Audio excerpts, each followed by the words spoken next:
The first time my daughter called me a mom, it wasn't out loud, it happened somewhere quieter, in the long pause between my breath going in and my breath coming out, and by the time I noticed it, there was no way to pretend I hadn't heard it. I had spent most of my life believing that if I kept certain questions unanswered, they would eventually grow tired and leave me alone. Questions about why mirrors felt like negotiations. Questions about why the word father fit me like a borrowed coat, serviceable, respected, but never truly mine. I told myself those questions were indulgent, selfish even, especially after my daughter was born. Parenthood has a way of rearranging priorities with a force that feels moral, not just practical. You don't get to be the center anymore. You become the structure around someone else's becoming. For years, that was enough. More than enough. I loved my daughter with a clarity that surprised me. Love, I learned, could be clean and ferocious at the same time. It could make you better without asking your permission. What it could not do, at least not immediately, was make you honest. When her mother and I separated, it was amicable in the way two people are amicable when they're exhausted and relieved to stop pretending they're not. We divided time, responsibilities, holidays. We promised, sincerely, to put our daughter first. And we did. I did. I coached homework, packed lunches, learned which stories she liked reread and which she wanted only once. I became dependable. Predictable. Safe. And somewhere inside that dependable, predictable, safe life, there was a small, persistent awareness that I was teaching her how to live by example, whether I meant to or not. Children don't just listen. They absorb. They build their understanding of the world from what we do, not what we claim to value. That realization didn't arrive as an epiphany. It crept in slowly, through moments so ordinary they almost escaped notice. The way she watched me hesitate before correcting someone who called me a sir. The way she tilted her head when I deflected questions about why I never dated. The way she once asked, casually, "Do you like being a dad?" I laughed when she asked that. Too quickly. I said of course I did. And it wasn't a lie, but it wasn't the whole truth either. The whole truth was heavier. More complex. It involved a version of myself I had learned to keep folded small, tucked away like a letter I was never sure I was allowed to open. Crossdressing, at first, wasn't about transformation. It was about relief. It happened privately, carefully, in spaces where no one else's expectations could reach me. There was no drama to it. No grand reveal. Just a quiet sense of alignment when the outside came a little closer to matching something internal I didn't yet have language for. I told myself it was harmless because it was contained. I told myself it had nothing to do with my daughter because she never saw it.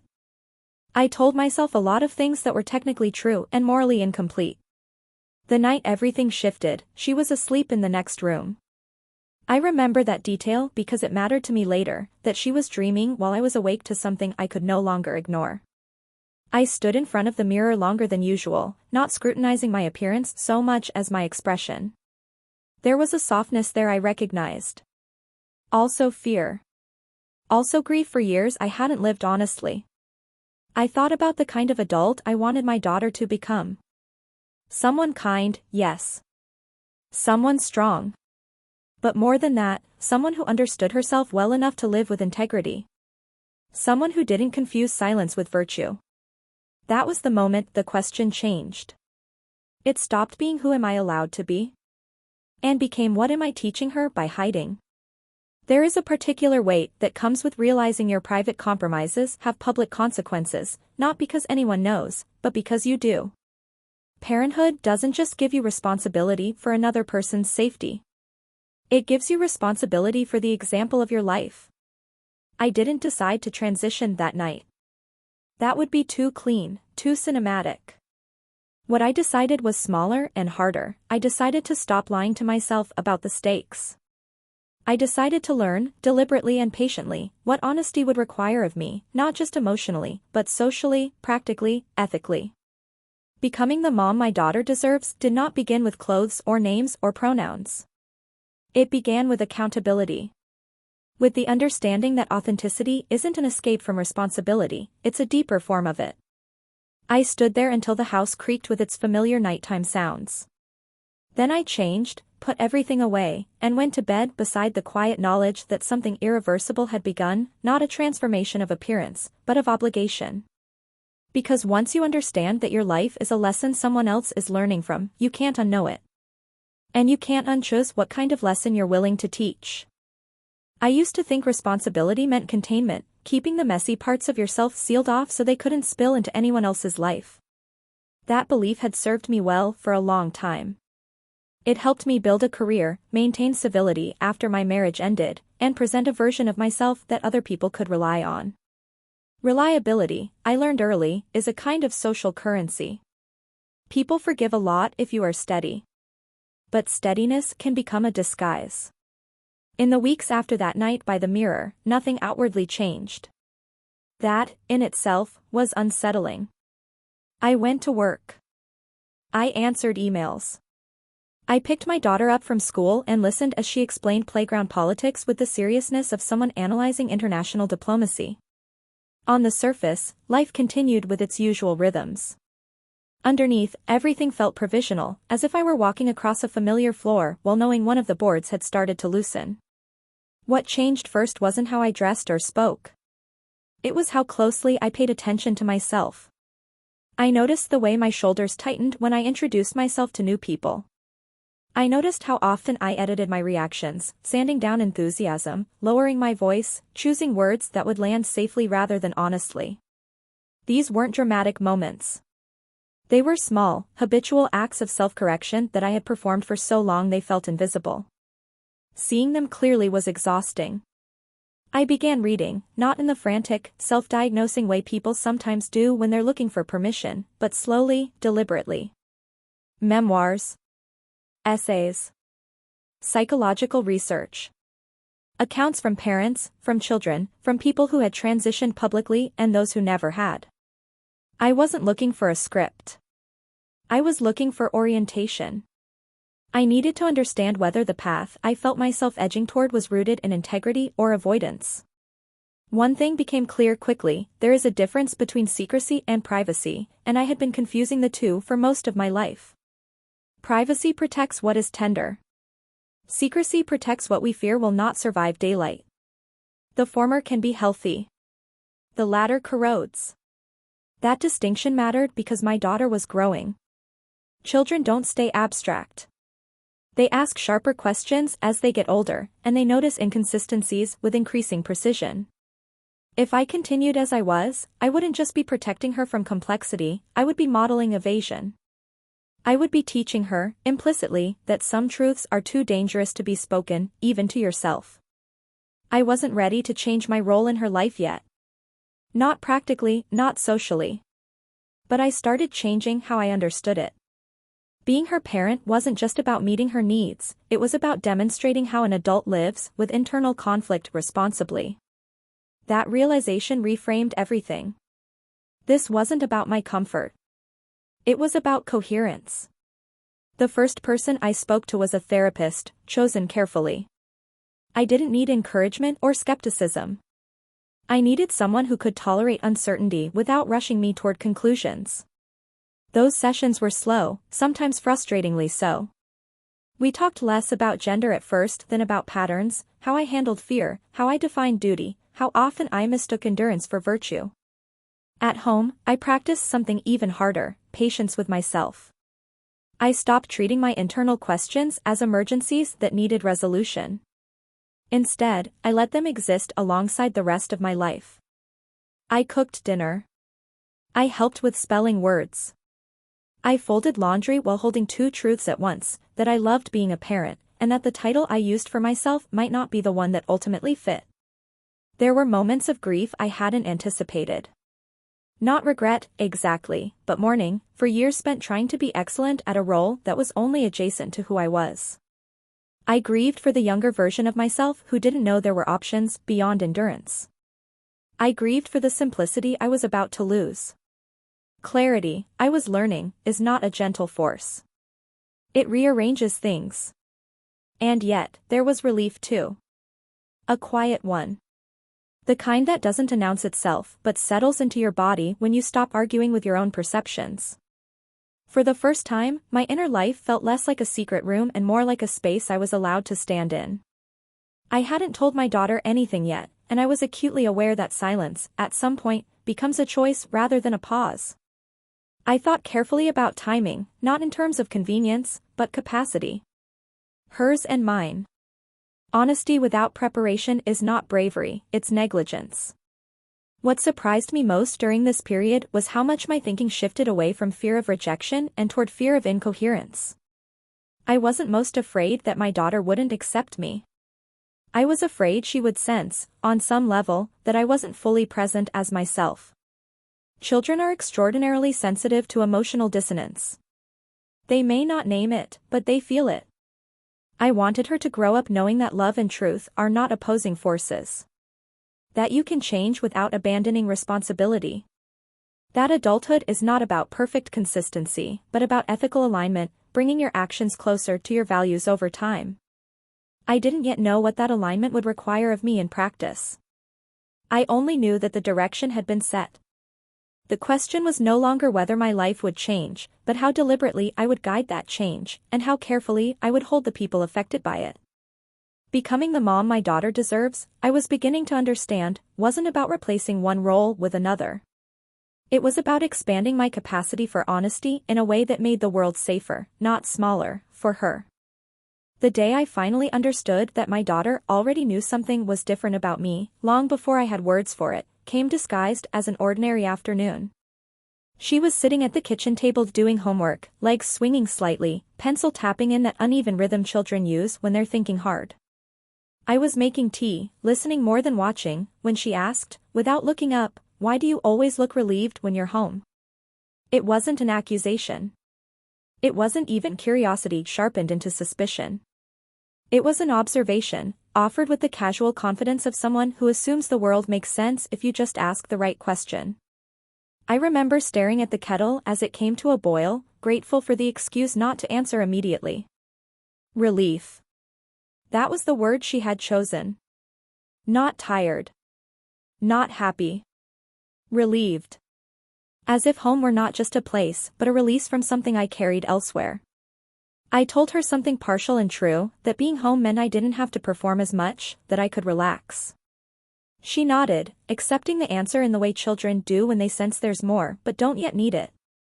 What stayed with me wasn't her response, but the realization that she had been watching closely enough to name a feeling I hadn't admitted aloud. From that point on, I became acutely aware of how often she clocked emotional shifts I thought were invisible. The way my posture changed when we were alone. The way my voice softened. The way I seemed more patient, more present, more myself. Children don't just notice who you are, they notice who you become when you think no one is evaluating you. That awareness brought with it a new kind of pressure, not the old pressure to hide, but the pressure to be coherent. I couldn't unsee the gap between the version of me she experienced at home and the one I presented elsewhere. The question wasn't whether she would eventually ask about it.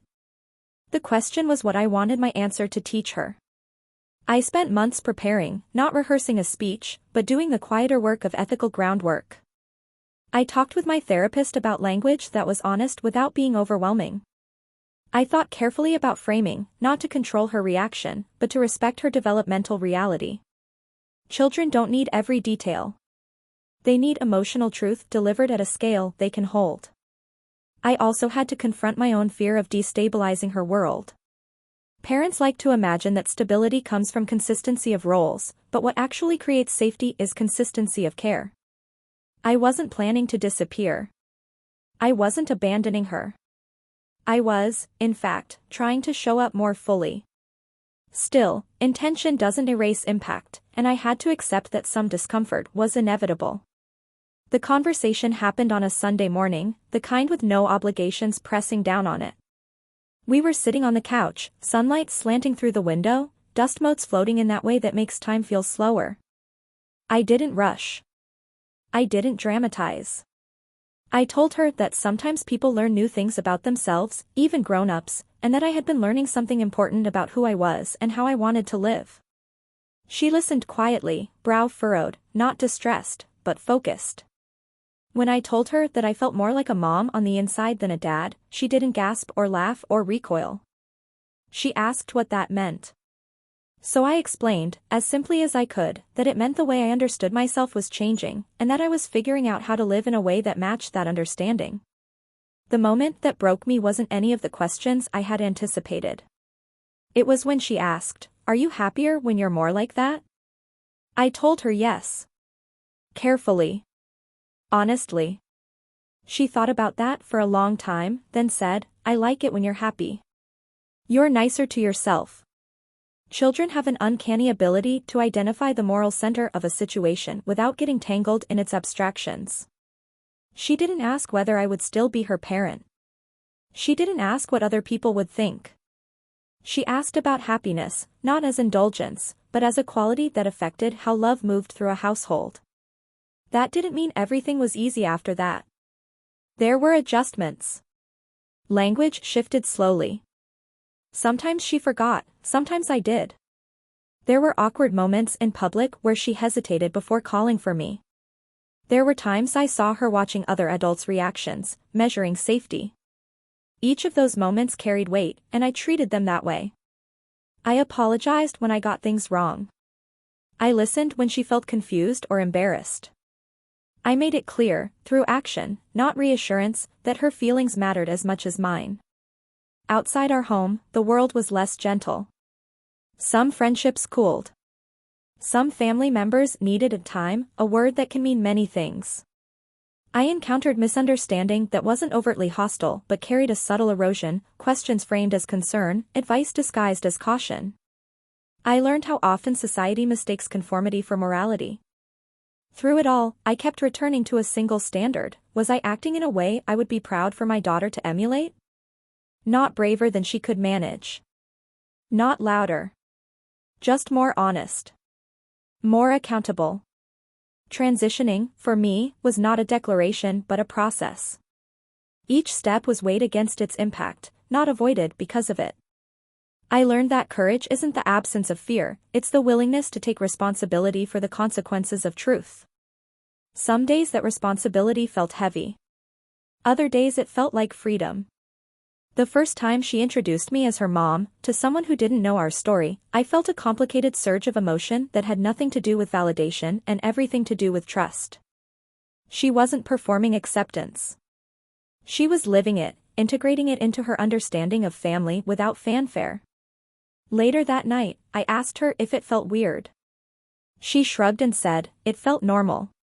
It just took a while to get there." That, more than anything, taught me what ethical change looks like. It isn't instantaneous. It doesn't erase discomfort. But over time, lived consistently, it reshapes what feels possible. Becoming the mom my daughter deserves has meant choosing alignment over ease, again and again. It has meant allowing my life to be a lesson in growth rather than concealment. Not because growth is glamorous, but because it is honest. And honesty, I have learned, is the most durable form of love we can offer the people who are watching us become ourselves. What I hadn't anticipated, what no amount of reading or careful introspection had fully prepared me for, was how much of my transition would be shaped not by moments of declaration, but by accumulation. By repetition. By the slow, almost administrative work of living differently in a world that is built to categorize first and understand later. At home, the changes continued to feel organic. Not easy, but intelligible. My daughter adapted in the way children often do when they feel anchored by consistency of care. She learned my new name the way she learned new vocabulary words, tentatively at first, then with growing fluency. When she made mistakes, she corrected herself without drama. When other people stumbled, she watched them with a seriousness that was both protective and curious, as if she were studying how adults handle unfamiliar terrain. I became acutely aware that I was no longer navigating this alone. My choices were now mirrored in her social world. Teachers.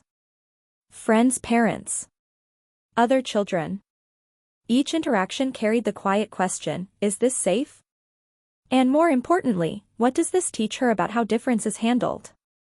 The first parent-teacher conference after I began presenting openly remains etched in my memory, not because anything overtly negative happened, but because of how ordinary it was, and how much effort that ordinariness required. I introduced myself. I corrected a misgendering gently. We talked about reading levels and classroom dynamics. The teacher adjusted, apologized, moved on. The meeting ended. No confrontation. No applause. Just a small recalibration of reality. Walking back to the car, my daughter slipped her hand into mine without comment. That simple gesture held more weight than any affirmation I had received before. It wasn't symbolic to her. It was practical. This is my parent. This is how we move through the world. But not every interaction was that smooth. There were social gatherings where conversation stalled after introductions. There were moments when I could feel myself being assessed, not with hostility, but with a cautious curiosity that felt like standing under a spotlight you hadn't asked for. I learned how often people confuse discomfort with danger, and how quickly they retreat into politeness rather than reflection. I had to decide, repeatedly, how much of myself to explain and how much to simply live. There is a temptation, when you are visibly different, to become an ambassador, to answer every question, soften every edge, educate endlessly. But that, too, is a form of erasure if it costs you your right to exist without justification. I talked with my daughter about this openly. About how not every question requires an answer. About how boundaries are not punishments, but protections. I wanted her to understand that being open-hearted does not mean being endlessly available. That empathy includes empathy for oneself. Some nights, after she went to bed, I sat with the weight of it all. The logistics. The social calculus. The fatigue of being legible. There were moments when I missed the relative invisibility of my former life, not because it was truer, but because it was easier. Admitting that felt like another moral reckoning. Wanting ease does not negate the value of truth, but it does complicate the narrative that authenticity is always liberating. What sustained me during those moments was not certainty, but coherence. I could feel, even on the hardest days, that my internal world was less fragmented. I was no longer negotiating with myself every time I entered a room. The energy that had once gone into self-surveillance was now available for presence, for listening more fully, for noticing details, for responding rather than bracing. My daughter noticed this too. She commented once, offhandedly, that I seemed less tired. I almost laughed at the irony. I was more tired in some ways, emotionally, socially, but less exhausted by myself. That distinction mattered. Fatigue that comes from engagement can be replenishing. Fatigue that comes from suppression cannot. As I moved further along, changing documents, correcting records, navigating systems that had no checkbox for my life, I began to see how deeply gender expectations are woven into institutional structures. Forms that forced binary choices. Databases that refused updates without redundant proof. Policies written with the assumption that people do not evolve. None of this was dramatic in isolation, but together it formed a quiet resistance to change that demanded persistence rather than outrage. I approached these obstacles the way I approached parenting, methodically, patiently, with an eye toward long-term impact rather than immediate vindication. I wanted my daughter to see that progress is often unglamorous. That dignity is maintained not through confrontation alone, but through endurance paired with clarity. There were also moments of unexpected kindness. A neighbor who adjusted seamlessly and never mentioned it again. A colleague who corrected someone else before I had to. A stranger who smiled without hesitation. These moments didn't erase the difficult ones, but they prevented them from becoming the whole story. Through it all, my understanding of motherhood shifted. I began to see it not as a gendered role, but as a relational practice, a commitment to nurturing growth, to modeling accountability, to holding complexity without collapse. In that sense, becoming a mom was less about transition and more about permission. Permission to inhabit care without irony. Permission to lead with empathy without apologizing for it. The hardest lesson, though, was learning to let my daughter struggle a little. There were days when she came home frustrated by a classmate's comment, by a question she didn't know how to answer, by the simple fact of being different by association. My instinct was to fix it, to shield her. But shielding can become another form of dishonesty if it denies her agency. So instead, I listened. I validated her feelings without rushing to solutions. I reminded her that confusion is not failure, and that other people's discomfort is not her responsibility. I told her, again and again, that love does not require erasing parts of yourself to make others comfortable. In teaching her that, I was still teaching myself. There is a particular humility in realizing that your child is not just learning from you, but with you. That you are growing in parallel, your lessons overlapping and diverging in unpredictable ways. Parenthood, I've learned, is not about arriving as a finished person.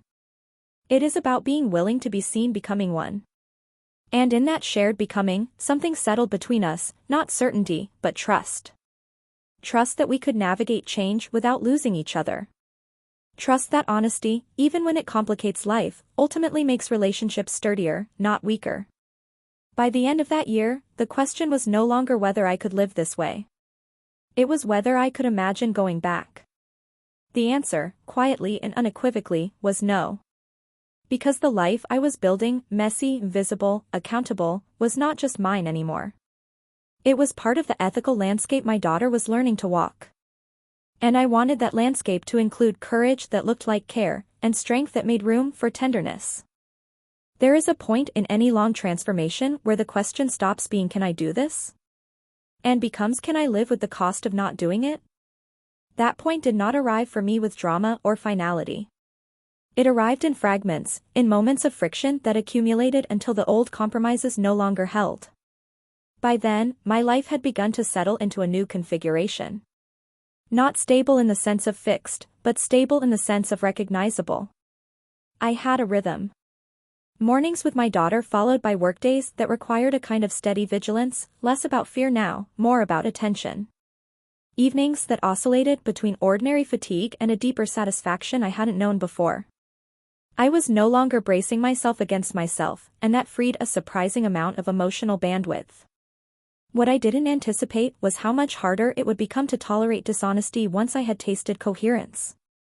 Small moments started to chafe. Being introduced incorrectly and deciding whether to correct it or let it slide.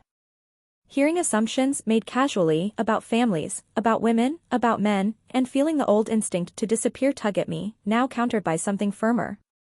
Not anger. Conviction. The sense that silence, in some contexts, had begun to feel like consent. I had to learn discernment, when speaking up served understanding, and when it only drained energy. This wasn't just a survival skill. It was an ethical one. I didn't want my daughter to believe that courage meant constant confrontation. Nor did I want her to believe that peace required self-erasure. The balance between those truths is delicate, and I failed at it often. There were days I came home carrying frustration I hadn't earned the right to unload on her. On those days, I practiced something that did not come naturally to me, naming my limits. I told her when I needed quiet. I apologized when my tone sharpened. I let her see that adults repair things in real time, not just in retrospect. That visibility mattered. It mattered because children learn accountability not from perfection, but from repair. From watching someone take responsibility for the impact of their actions without collapsing into shame or defensiveness. As my transition became more publicly legible, my daughter's world expanded in ways that forced both of us to reckon with visibility. Sleepovers. Birthday parties. School events where parents clustered in loose social circles that had been forming for years. I was no longer just an individual navigating those spaces, I was a variable introduced into her social ecosystem. Some children asked questions bluntly, the way children do when they haven't yet learned which curiosities adults are uncomfortable with. Most of those questions were easy to answer honestly and briefly. Others were harder, not because they were cruel, but because they reflected narratives absorbed elsewhere.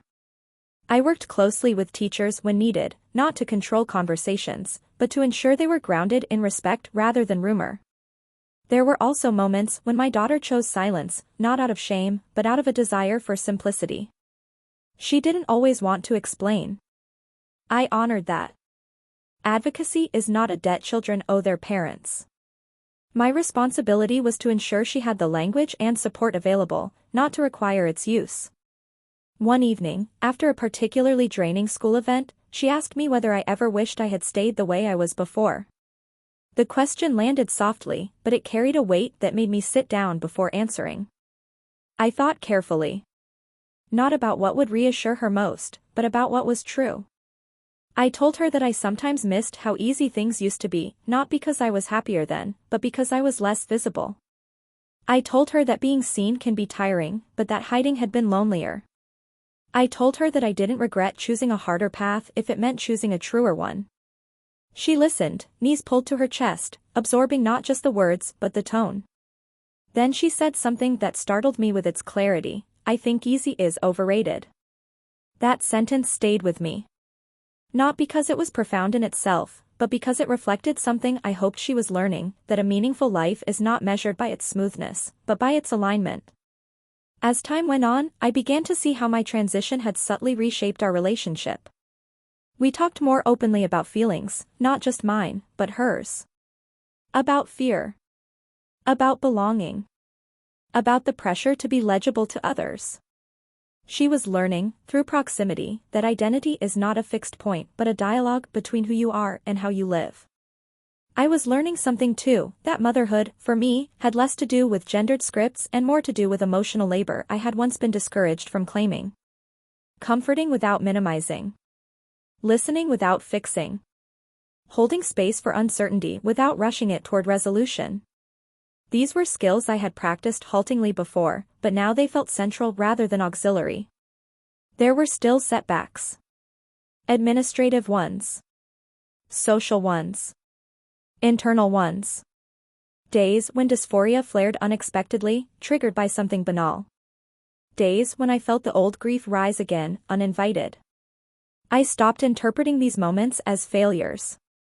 Instead, I treated them as signals, reminders that growth does not erase history, it integrates it. The most profound shift, though, was in how I understood authority. I no longer felt compelled to justify my existence to everyone who encountered it. My authority came from lived consistency, from showing up day after day in a way that matched my values. That authority was quiet, but it was real. And my daughter felt it. She trusted me not because I had all the answers, but because I was willing to sit with questions. She trusted me because my actions aligned with my explanations. She trusted me because I did not ask her to carry my fear. Near the end of that period, she brought home an assignment about role models. She wrote about me, not in the language of transition or bravery, but in the language of reliability. She wrote that I listened. That I tried again when I got things wrong. That I didn't pretend to be someone I wasn't. Reading it, I felt something loosen in my chest that I hadn't known was still tight.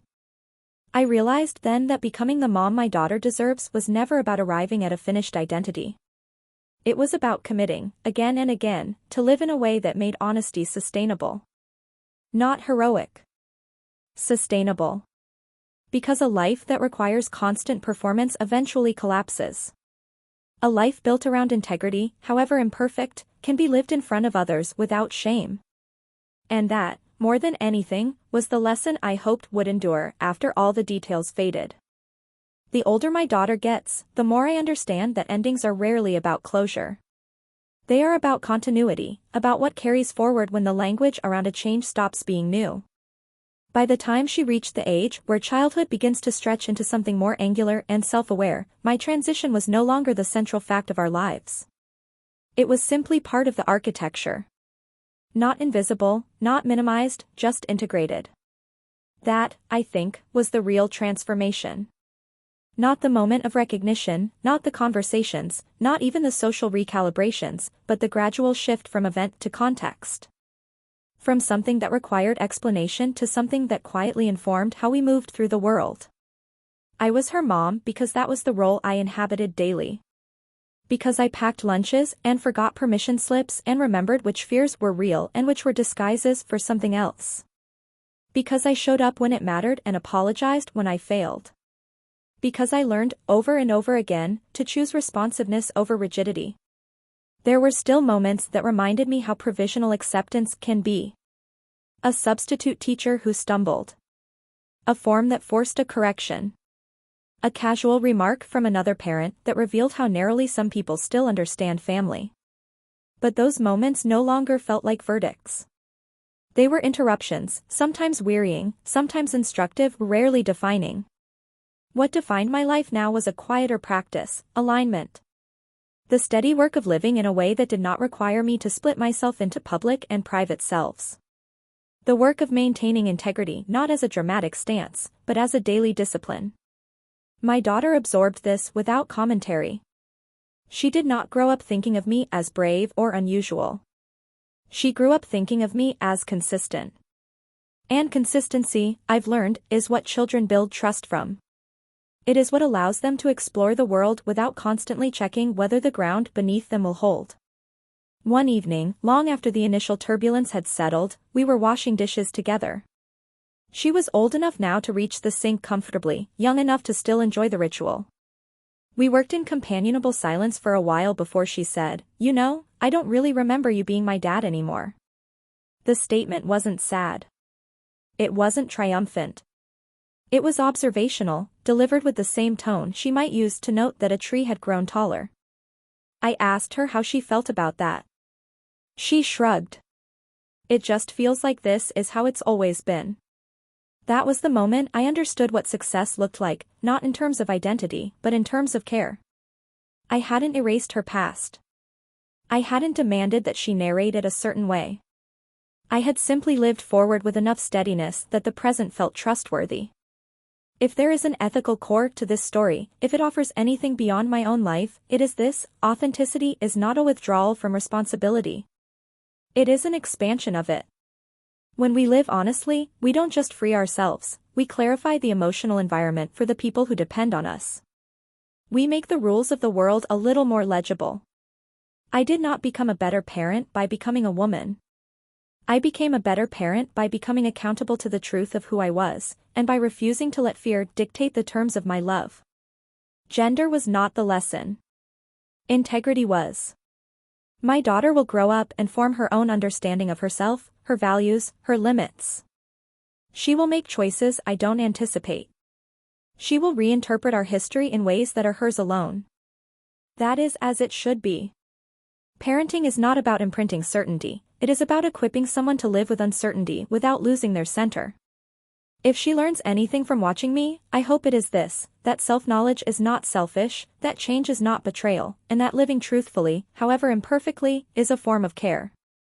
The day she called me a mom out loud for the first time, in a crowded place, without hesitation, I felt that old quiet echo again, the one that had started this whole journey. Not relief this time. Not fear. Just recognition.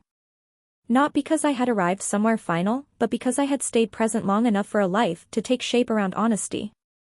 And that, I believe, is what she deserved all along.